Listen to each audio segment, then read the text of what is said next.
Hello everybody and welcome back to another video.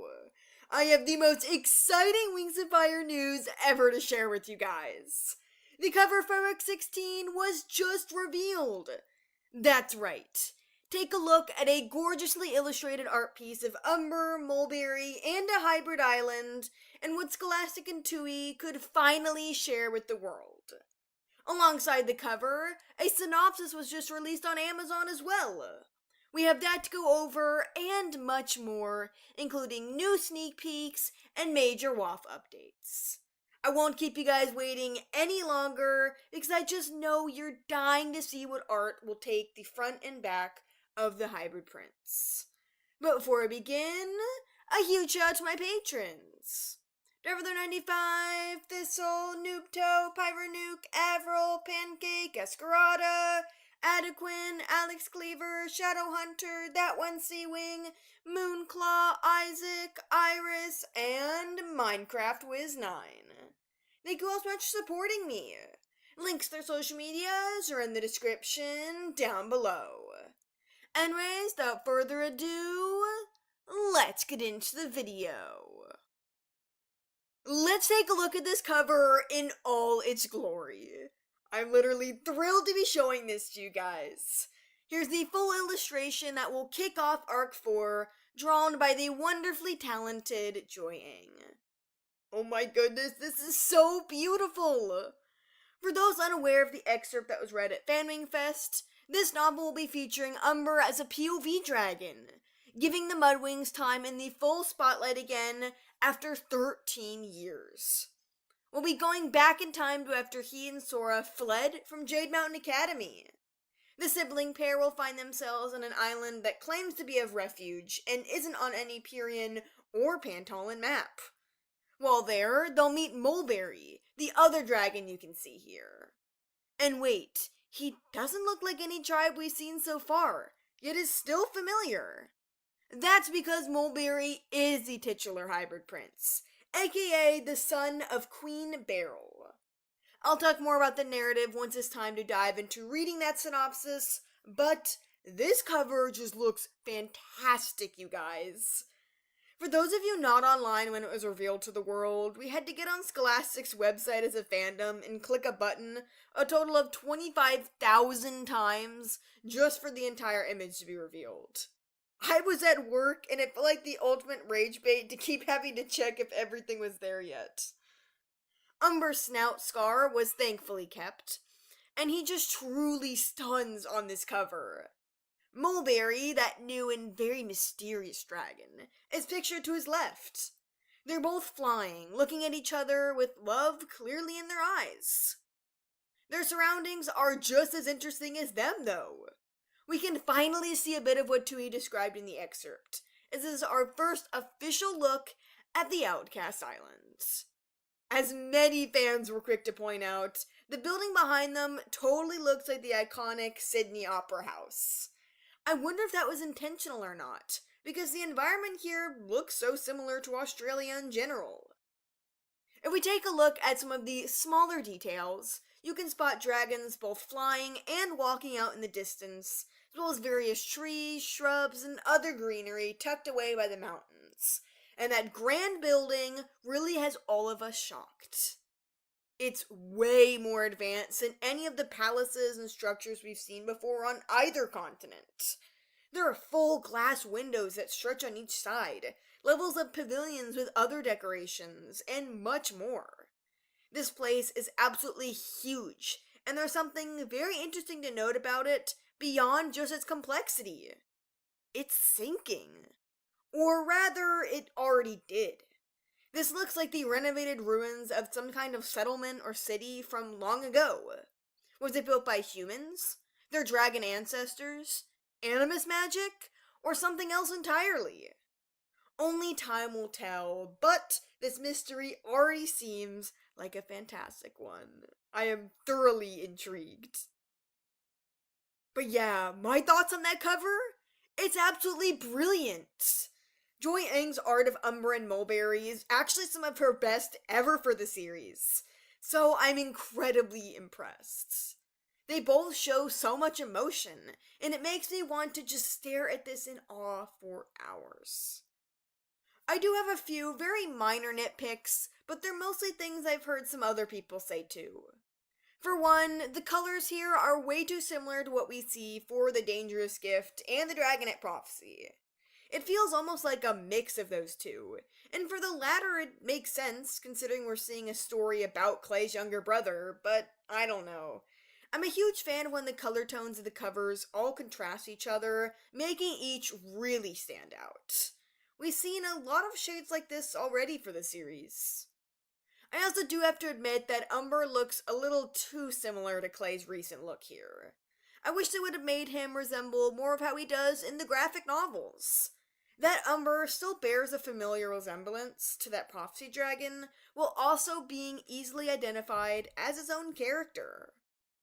However, I do love how grand yet hauntingly eerie this cover feels.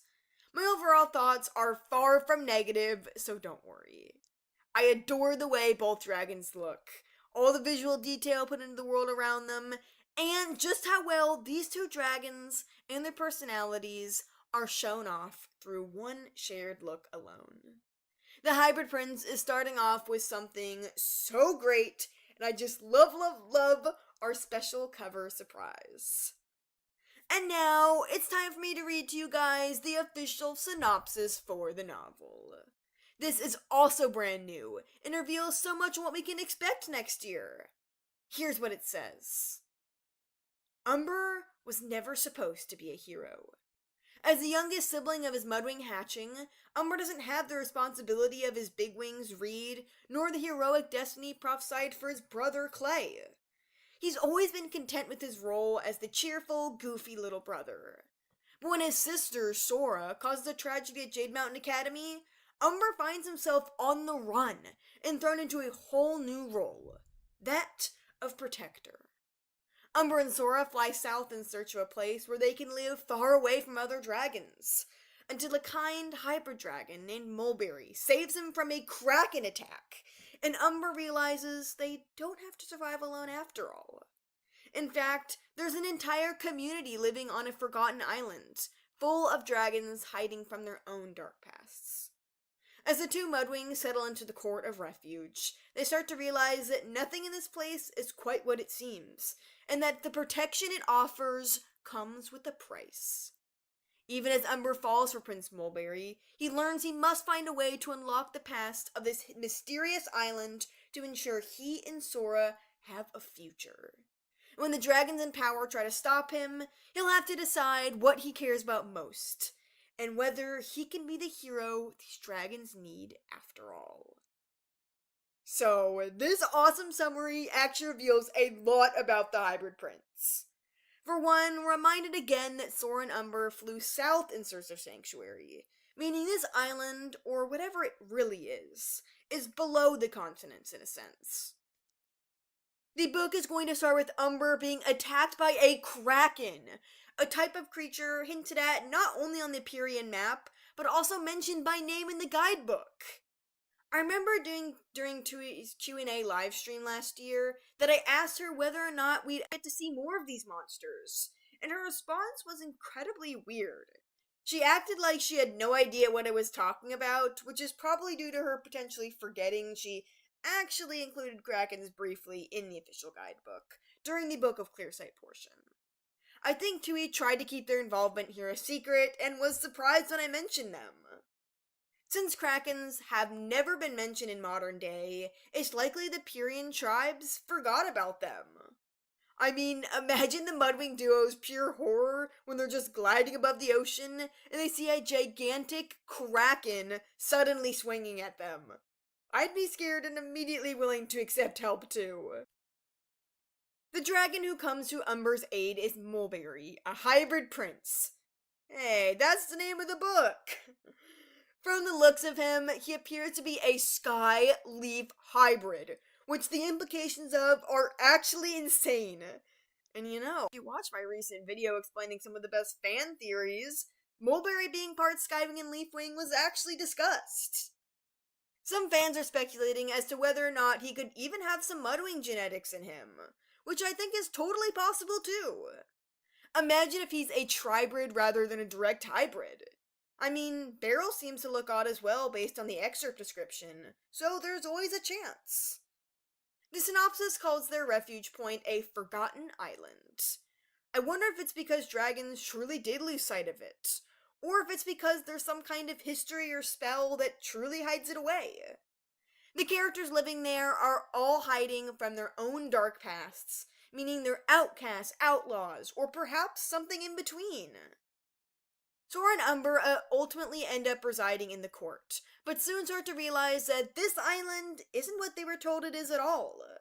That offer of protection comes with a price, which is something I totally called would happen. As Umber falls in love, he needs to dig into the mysterious places hidden away past in order to make sure that he and his sister have a future. Beryl and the other dragons in charge will try to stop him from uncovering their secrets, but this Mudwing is going to have to be braver than he's ever been, as a true protector of more than just one. His efforts could even save the entire hybrid island. I'm actually so invested in this story already, and I wonder how it's going to play a part into the arc as a whole. I'm very confident that book 17 will feature a time skip, so the ending of this novel, one that nearly concludes with a prophecy, is bound to be an interesting beat. Again, I'm actually obsessed with this cover and all the info we have. There are so many more theories to make about Umber, Sora, Mulberry, Beryl, and everything else that awaits us on an island long forgotten. I'm fascinated by the other characters who exist here, and I can't wait to learn their stories too. This whole idea of a haven for outcasted dragons is perfect, and Tui deserves some serious props for it. The elephant in the room comes with what is seemingly the court of refuge, in all its strange bits of structure. Why does it look like it was once crafted by very different talons, or even hands? How long ago is this place even founded? And how is Mulberry part Skywing and Leafwing? When did a Leafwing manage to get all the way out here? And a Skywing seemingly Beryl? Did they elope? How'd they meet? His mother is connected to Queen Scarlet, which we learned through the guidebook. Are they relatives? What made her aware of her presence outside the waters? And seriously, how in the moons did a Leafwing get here? They're further than anyone. There are so many secrets still awaiting to be uncovered, and there's certainly enough time for more predictions as we await Book 16. It comes out March 3rd, 2026, and Tui finished writing it this summer. I need to know more about everything, especially Mulberry being a hybrid. His design is actually one of the best in the entire series to me, and it's so clear where he comes from. Okay, I think we've all successfully been blown away by that synopsis and cover art. But there's more to discuss in the WAF realm, and I'll try to be brief with it. To celebrate the coming of Halloween, Mike Holmes drew an adorable art piece of some members of the Jade Winglet celebrating the occasion. As with his other pieces outside the graphic novels, this is presumably not canon. Still, it was just such a treat to be surprised with the other day, and I love seeing all my favorite dragons so happy. Speaking of the graphic novels, we have yet another preview for the Talons of Power one. I'll be showcasing all the new panels in their glory. I adore these so much and cannot wait to read even more from it when the book comes out. Mike Holmes just won't stop impressing and improving every time. I feel all the character emotions so easily through this art. It's conveyed incredibly well. And yes, I am aware that the Darkstalker Legends graphic novel released in Australia early. However, I am avidly avoiding spoilers and won't be posting any to my channel until it's time for a formal review. For everyone else in the world, let's wait a little longer and hold out. Okay, that was some absolutely stellar news. It feels so special to be in the fandom for such amazing moments. I remember how insane it was the day the book 15 cover came out, and now we're all the way here with something just as wonderful. But now it's time for you guys to share your thoughts. I personally love the book 16 cover, but what do you guys think about it? What's your favorite aspect or detail? How do you feel with the synopsis? And what do you think we can expect from the book and arc as a whole? Do you like what we've seen from the new graphic novel? Let me know down below. Thank you all so much for watching, and I'll see you in the next video. Bye.